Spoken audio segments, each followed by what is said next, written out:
बिस्मिल्लाहिर्रहमानिर्रहीम अस्सलाम वालेकुम। आज आपके साथ एक बेहतरीन मज़ेदार से मछली के सालन की रेसिपी शेयर कर रही हूँ। बनाना इसे बहुत आसान है। सबका अपना अपना तरीका होता है मछली का सालन बनाने का, मगर इस रेसिपी को आपने ज़रूर देखना है, बनाना है। आपको ये रेसिपी बेहद पसंद आएगी। तो चलें बनाना शुरू करते हैं। यहाँ पर सबसे पहले हम मछली की ग्रेवी के लिए मसाले को तैयार करेंगे। तो दही मेरे पास 1 पाव है, 2 दरमियानी प्याज है और 1 टमाटर है। इन सब को मैं रफली काट कर एक बाउल में ऐड कर दूंगी और दही के साथ हमने ये प्याज और टमाटर अच्छा और फाइन ग्राइंड करना है।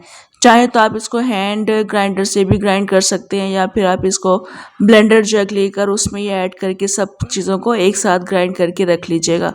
तो मैं इस तरह से हैंड ब्लेंडर से इसको अच्छा और फाइन ग्राइंड कर लूँगी।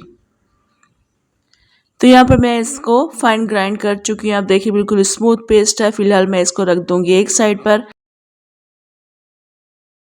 यह मेरे पास मछली के कुछ पीसेज हैं जिनको मैंने सिरके और नमक के पानी में भिगो कर रखा था। आधे घंटे के लिए पानी ड्रेन कर लिया है और मछली को कम्प्लीटली ड्राई करना है, क्योंकि हमने इसको आगे जाकर शैलो फ्राई करना है। तो ये पीसेस हम इस पैन में ऐड कर देंगे। इन पीसेस को हम सिर्फ 4 से 5 मिनट के लिए दोनों साइड से कुक करेंगे। यहाँ पर हमने इनको ज़्यादा नहीं पकाना होता, बस जस्ट हमने इनको 4 से 5 मिनट देने हैं दोनों साइड पर। जब हल्का सा ये एक साइड से पकना शुरू हो जाएगी, साइड को टर्न करेंगे। दूसरी साइड से भी हम 2-3 मिनट के लिए पका लेंगे और फिर ये पीसेस हम यहाँ से निकाल लेंगे। बाकी के पीसेस भी मैं इसी तरह से फ्राई कर लूँगी। यह मैं आपको ये बताते चलूँ कि हमने इन मछली के पीसेस का पानी ड्राई नहीं करना है। इनके अंदर जो भी पानी है वो इसमें रहेगा। बस आपने इसको 4-5 मिनट देने हैं। और एक बात और मैं आपको यहाँ बताऊंगी कि अगर आप इसको नॉन स्टिक के अलावा लोहे की कढ़ाई, सिल्वर या फिर पीतल की कढ़ाई में फ्राई करेंगे तो ऑयल में पहले थोड़ा सा नमक डाल लीजिएगा, जिससे क्या होगा, ये मछली के पीसेस चिपकते नहीं हैं। तो मछली के तमाम पीसेस मैंने फ्राई कर लिए हैं। दूसरे पैन में मैं अब इसको कुक करूँगी। तो जो ऑयल जिसमें हमने इनको फ्राई किया था वो ऑयल हम इसमें ऐड कर देंगे। ये ऑयल अगर कम है तो आप इससे मज़ीद ऑयल भी ऐड कर सकते हैं। तो मैंने भी थोड़ा सा ऑयल इसमें ऐड कर दिया था। ऑयल को हल्का सा गर्म करने के बाद यहाँ पर हाफ टी स्पून के बराबर मेथी दाना शामिल करेंगे। चंद सेकंड्स के लिए इसको कुक करेंगे। इसके साथ साथ हमने यहाँ पर थोड़े से कड़ी पत्ते यानी कि करी लीव्स ऐड करने हैं। मेरे पास ड्राई हैं, आप इसमें फ्रेश भी ऐड कर सकते हैं। इन दोनों को हमने अच्छे तरीके से मिक्स करना है। चंद सेकंड्स के लिए बस कुक करेंगे।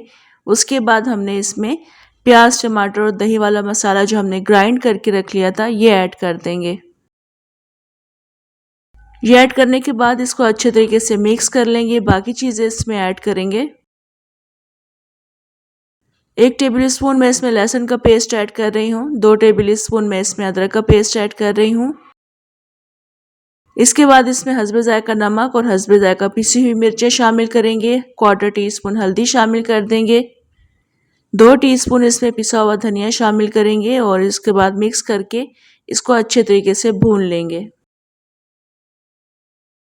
मसाले को मैंने काफ़ी अच्छे तरीके से भून लिया है। अब हमने इसमें थोड़ा सा इमली का पल्प शामिल करना है। तकरीबन 1/4 कप के बराबर मैं इसमें इमली का पल्प ऐड कर रही हूँ।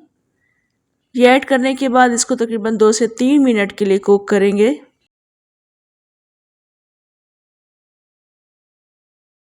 इमली का पल्प ऐड करने के बाद भी मैंने इसको 2 से 3 मिनट के लिए काफ़ी अच्छे तरीके से भून लिया है। बस अब हमने इसमें 1 टीस्पून के बराबर कसूरी मेथी शामिल करनी है।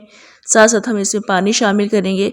मैं इसमें ज़्यादा शोरबा नहीं बना रही हूँ, इसलिए मैं इसमें 1.5 कप के बराबर पानी शामिल करूँगी।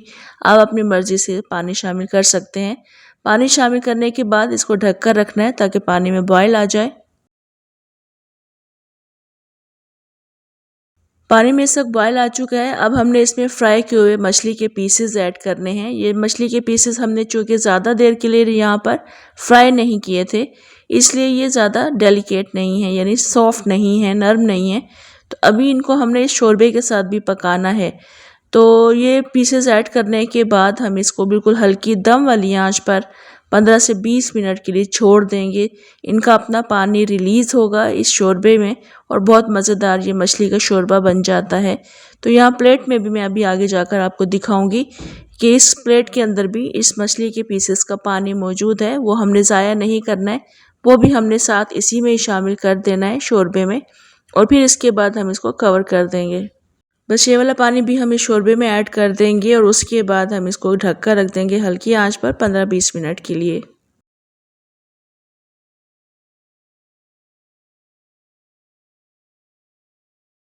तो यहाँ पर इस वक्त 15 से 20 मिनट हो गए हैं। मैं आपको यहाँ पर शोरबे की कंडीशन दिखाती हूँ। थिक मज़ेदार सा शोरबा बिल्कुल रेडी है और ये बहुत मज़ेदार मछली का सालन बन चुका है। मछली के पीसेस इस वक्त काफ़ी ज़्यादा सॉफ्ट हो चुके हैं। तो बाकी चीज़ें ऐड करने के बाद एहतियात से मिक्स करेंगे ताकि टूटे ना। तो अभी 1 टीस्पून हमने यहाँ पर गरम मसाला पाउडर शामिल किया है।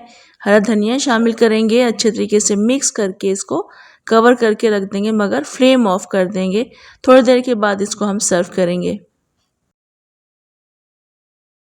तो यहाँ पर आप मछली के सालन को करीब से देख लें, जितना देखने में खूबसूरत लग रहा है यकीन करें खाकर आपको मज़ा आ जाएगा अगर आप ये सेम रेसिपी ट्राई करेंगे। ये बहुत ज़्यादा मज़े का मछली का सालन बनकर तैयार हुआ था। मेरे चैनल पर आपको मछली के सालन की बहुत रेसिपीज़ मिल जाएंगी। साथ साथ मैंने आपको फ्राइड फ़िश की रेसिपीज़ भी दी हैं, वो भी काफ़ी तरीक़ों से मैंने आपको बनाना बताई हैं। इस रेसिपी को भी आपने ज़रूर ट्राई करना है। इंशाल्लाह आपको ये रेसिपी भी बेहद पसंद आएगी। नान के साथ, चावलों के साथ, चपाती के साथ ये शोरबे वाला सालन बहुत मज़े का लगता है। तो सेम रेसिपी ट्राई कीजिएगा। कमेंट, लाइक, शेयर भी आपने ज़रूर करना है। इजाज़त दें मुझे, इंशाल्लाह दोबारा आऊँगी एक और बहुत मज़ेदार रेसिपी के साथ। अल्लाह हाफ़िज़।